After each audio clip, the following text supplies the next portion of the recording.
नमस्ते मेरे प्यारे बच्चों, स्वागत है आपका अपने चैनल श्योर पाठशाला पर। आपको ज्ञात है आजकल हम भौतिक विज्ञान कक्षा 12 कर रहे हैं और उसी क्रम में आज हम पढ़ेंगे एक समान विद्युत क्षेत्र में रखे विद्युत द्विध्रुव पर लगने वाले बल युग्म के आघूर्ण का व्यंजक। ठीक है, तो आप हैंड डालिए पहले और समझें से।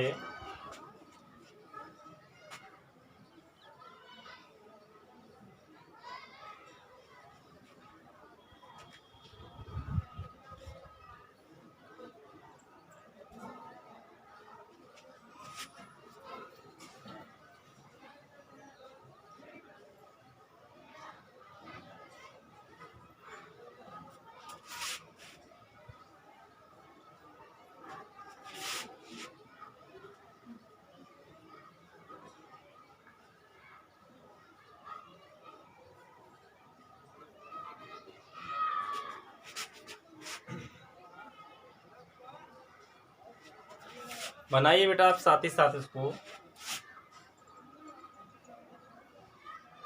माइनस क्यू इधर ये प्लस क्यू।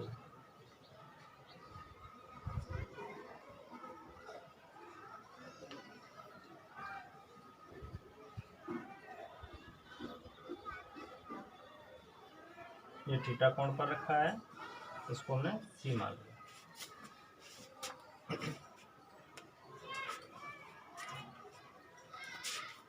ये एक समान जो आप जो लाइनें देख रहे हैं इस तरीके से एक दूसरे के समांतर हैं, ये विद्युत क्षेत्र को शो कर रही हैं। विद्युत क्षेत्र है, एक समान है और इसमें कोई एक विद्युत द्विध्रुव रखा है। विद्युत द्विध्रुव ये भी आप समझते हैं, आप पहचानेंगे इसको कि यदि एक तरफ प्लस क्यू एक तरफ माइनस क्यू है और उसके बीच की दूरी यदि 2l है तो आप समझ लें कि वो विद्युत द्विध्रुव है। जब हम विद्युत द्विध्रुव को क्षेत्र की दिशा से इस दिशा से कितने कोण पर, थीटा कोण पर रखते हैं तो इस पर इसके दोनों सिरों पर बल कार्य करते हैं, विद्युत बल जो इसको घुमाने का प्रयत्न करते हैं इस तरीके से। तो यह एक बल युग्म का निर्माण करते हैं। तो उसी के लिए हमको एक व्यंजक प्राप्त करना है। तो ये लिखेंगे हम। बल युग्म क्या होता है ये भी समझ लें आप। बल युग्म बलों का जोड़ा। जब दो बल बराबर और एक दूसरे के विपरीत कार्य करते हैं तो उसे हम कहते हैं बल युग्म। जैसे हम नल की टोटी को यदि खोलते हैं तो उस पर क्या कार्य करते हैं, बल युग्म। तो जब दो बल बराबर व विपरीत कार्य करते हैं किसी एक ही वस्तु पर तो उसे हम कहते हैं बल युग्म बलों का जोड़ा। इसको लिखेंगे, माना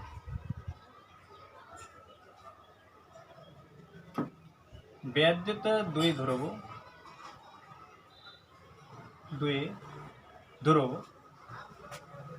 ए बी, विद्युत द्विध्रुव ए बी एक समान विद्युत क्षेत्र, एक समान विद्युत क्षेत्र ई में क्षेत्र की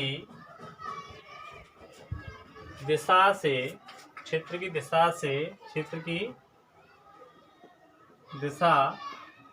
से थीटा कोण पर रखा है। थीटा कोण पर रखा है तब इसके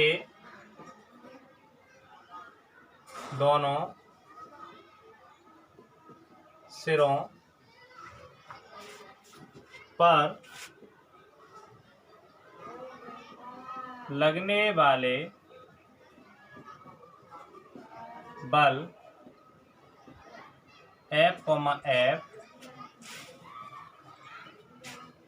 एक दूसरे के बराबर विपरीत तथा समांतर हैं। F, एक दूसरे के बराबर विपरीत तथा समांतर हैं, विपरीत तथा समांतर हैं, जो एक बल युग्म का निर्माण करते हैं, जो एक बल युग्म बनाते हैं, जो वैद्युत द्विध्रुव को घुमाकर वैद्युत क्षेत्र की दिशा में लाने का प्रयत्न करते हैं। तो लिखेंगे यही, माना वैद्युत द्विध्रुव ए भी एक समान वैद्युत क्षेत्र ए में क्षेत्र की दिशा से थीटा कोण पर रखा है, तब इसके दोनों सिरों पर लगने वाले बल F, F एक दूसरे के बराबर, विपरीत तथा समांतर हैं। यह एक बल युग्म का निर्माण करते हैं, यह एक बल युग्म बनाते हैं, या ये लिख लो, यह एक बल युग्म बनाते हैं जो वैद्युत द्विध्रुव को क्षेत्र की दिशा, वैद्युत क्षेत्र की दिशा में, वैद्युत क्षेत्र की दिशा में लाने का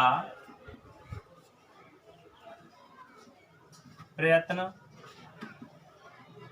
करते हैं, तब इस पर लगने वाला, वैद्युत क्षेत्र की दिशा में लाने का प्रयत्न करते हैं, तब इस पर लगने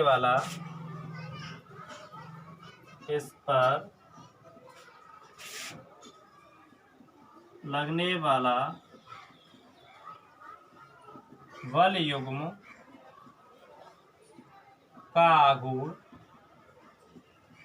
इसको हम टाउ से दिखाते हैं, देख लें आप, तो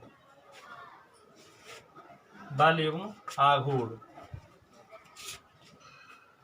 तो टाउ लिख लें, लगने वाला बल युग्म आघूर्ण टाउ,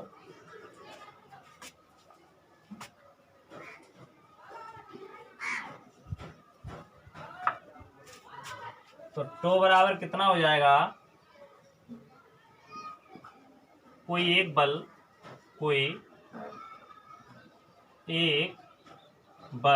गुणा दोनों बलों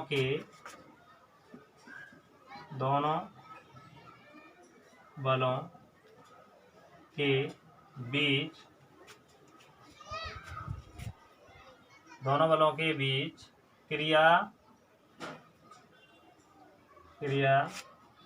रेखाओं, दोनों बलों के बीच क्रिया रेखाओं के मध्य लंबवत दूरी, दोनों बलों के बीच क्रिया रेखाओं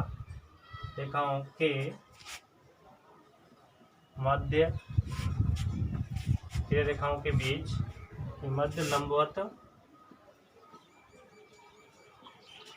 दूरी, और टाउ बराबर कितना होगा, कोई एक बल F, लंबवत दूरी देखें क्या है इसमें, ये दो बल हैं जो एक क्रिया रेखाओं का निर्माण कर रहे हैं, ये बल है और ये बल है, इन दोनों क्रियाओं के बीच की लंबवत दूरी क्या होगी, ये होगी BC, इसको BC माना है मैंने AB, तो इसको लिखेंगे हम BC,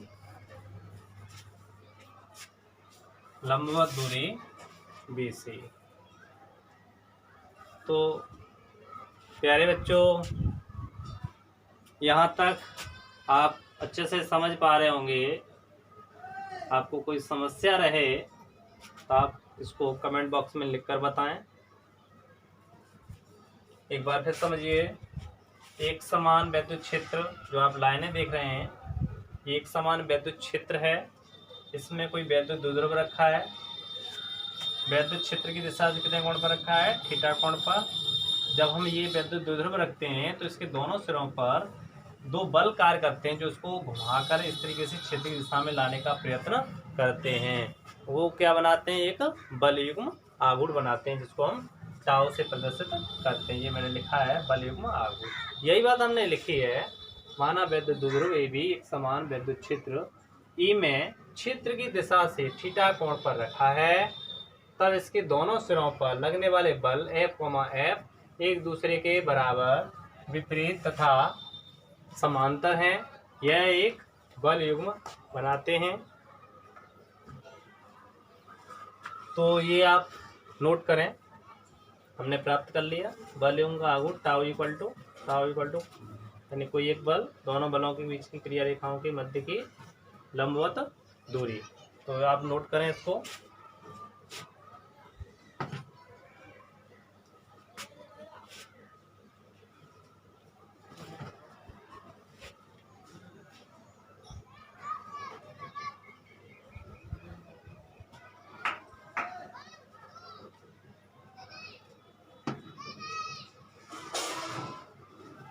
इससे आगे देखें हम, आगे क्या हुआ।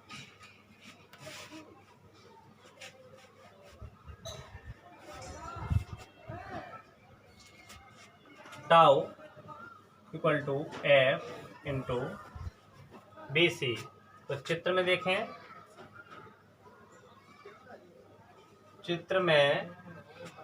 चित्र में हमें ये भुजा निकालनी है और इस भुजा में इसमें रिलेशन किसमें रहता है जानते हैं आप, साइन में। ये कितना कोण है, ये 90 है। तो देखेंगे साइन थीटा, चित्र में साइन थीटा लंब बट्टे कर्ण। तो लंब कितना है इसमें BC, कर्ण कितना है इसमें AB। तो BC बराबर क्या मिलेगा हमको AB साइन थीटा, और AB का मान कितना है ये 2L। तो ये हो जाएगा 2L साइन थीटा।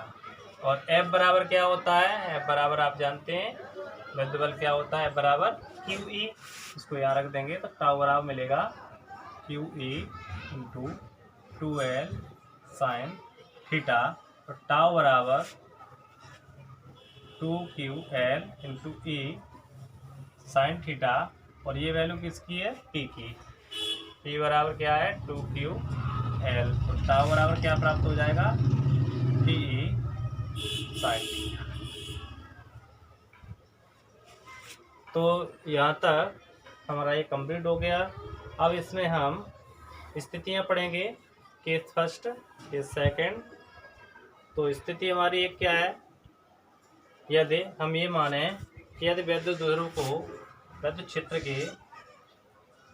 की दिशा में रख दें, यानी थीटा इक्वल टू 0 समांतर रखें इस तरीके से, और यदि हम वैद्युत द्विध्रुव को इस तरीके से लंबवत रख दें तो कितना मान होगा। तो इसको आगे करें।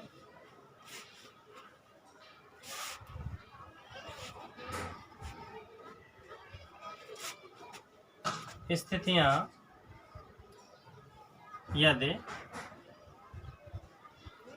स्थिति 1 लिख लें, स्थिति 1 यदि वैद्युत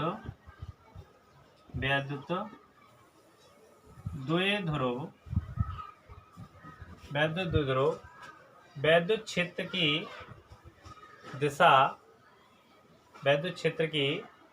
दिशा के समांतर रखा है। वैद्युत द्विध्रुव वैद्युत क्षेत्र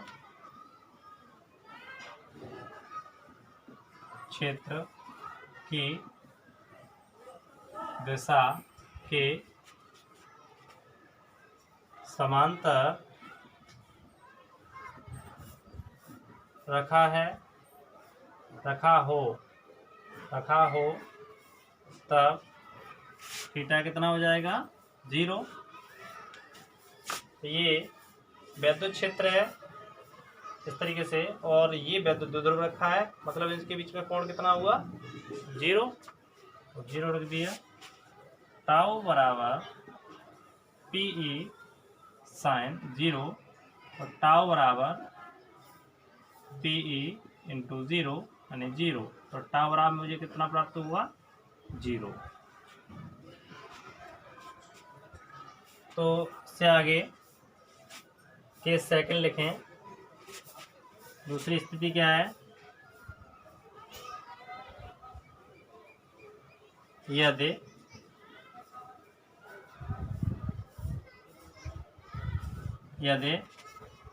वैद्युत द्विध्रुव वैद्युत क्षेत्र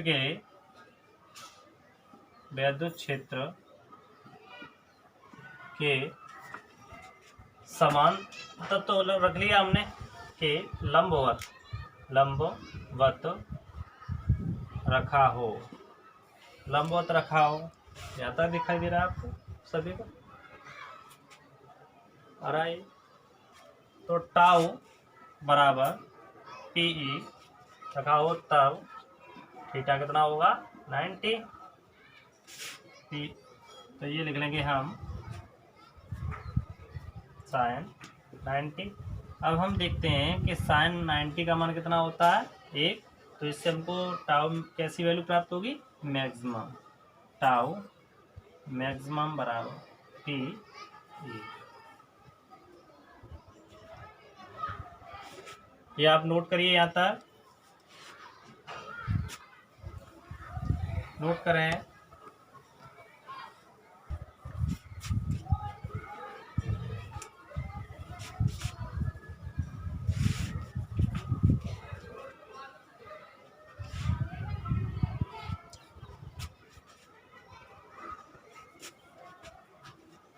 इसका मात्रा लिखना चाहें लिख लें, newton into coulomb, sorry newton into metre. इसका वेक्टर फॉर्म लिखना है आपको, tau T vector cross E vector. अब हम वैद्युत द्विध्रुव आघूर्ण की यदि परिभाषा देना चाहें तो हम कैसे लिखेंगे। एक और परिभाषा हम वैद्युत द्विध्रुव आघूर्ण की देंगे।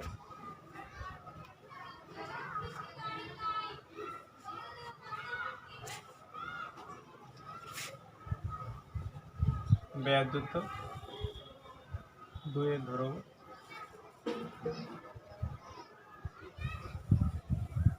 आघूर्ण की परिभाषा।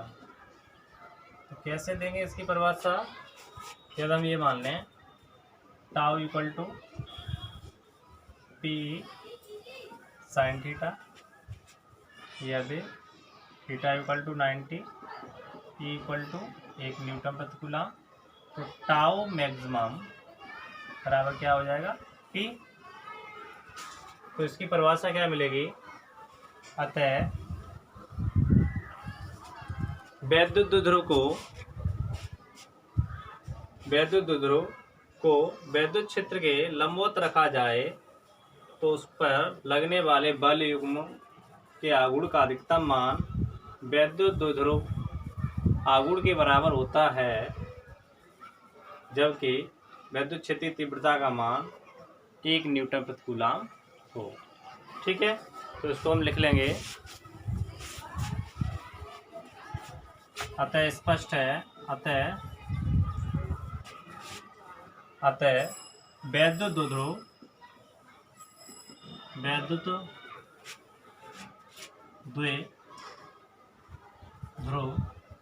को वैद्युत क्षेत्र के लंबवत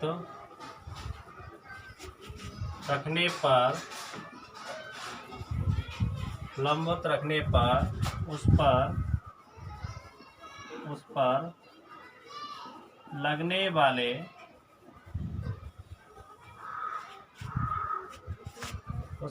वाले बल युग्म के आघूर्ण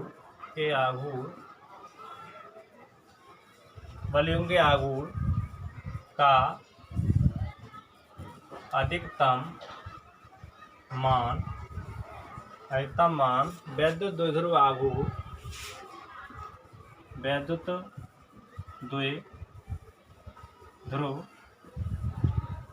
आघूर्ण के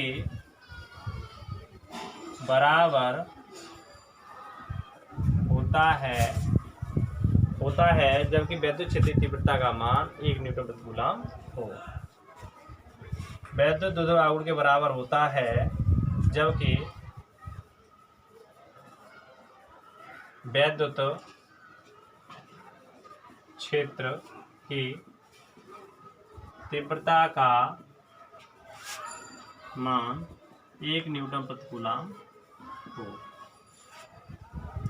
तो ये हमको परिभाषा मिल गई कि आपने जब tau equal to P sine theta जानते हैं आपने, या थीटा इक्वल टू 90 रख लिया, इसका मतलब वैद्युत द्विध्रुव को वैद्युत क्षेत्र के लंबवत रख दिया। और ई बराबर हमने कितना लिख लिया, 1 न्यूटन प्रति कूलम। ई बराबर हमने लिख लिया 1 न्यूटन प्रति कूलम। टाउ बराबर टाउ मैक्सिमम क्या मिलेगा मुझको, पी मिलेगा। तो यहाँ से हमको क्या परिभाषा मिली, वैद्युत द्विध्रुव को वैद्युत क्षेत्र के यदि लंबवत रखने पर या लंबवत रखा जाए तो उस पर लगने वाले बलों के आघूर्ण का अधिकतम मान वैद्युत द्विध्रुव आघूर्ण के बराबर होता है जबकि वैद्युत क्षेत्रीय तीव्रता का मान 1 न्यूटन प्रति कूलम हो। ठीक है, आप इसको ऐसे लिख सकते हैं। दूसरी परिभाषा है एकांक वैद्युत क्षेत्र की तीव्रता में वैद्युत द्विध्रुव को यदि क्षेत्र के लंबवत रखा जाए तो उस पर लगने वाले बल का आघूर्ण का अधिकतम मान वैद्युत द्विध्रुव आघूर्ण के बराबर होता है। तो यहाँ तक ये हमारा टॉपिक कंप्लीट हो गया। इसके बाद हम आंकिक करेंगे, न्यूमेरिकल्स करेंगे। यदि आपको ये वीडियो पसंद आई हो तो आप इस वीडियो को ज़्यादा से ज़्यादा अपने दोस्तों में शेयर करें, चैनल को सब्सक्राइब करें और ख़ासकर उन बच्चों के पास आप इस वीडियो को अवश्य शेयर करें जो पढ़ने के लिए काफ़ी इच्छुक हैं, पढ़ाई करने में असमर्थ हैं, उनके पास साधन नहीं है। तो इससे आगे हम आपको और वीडियो प्रोवाइड कराते रहें।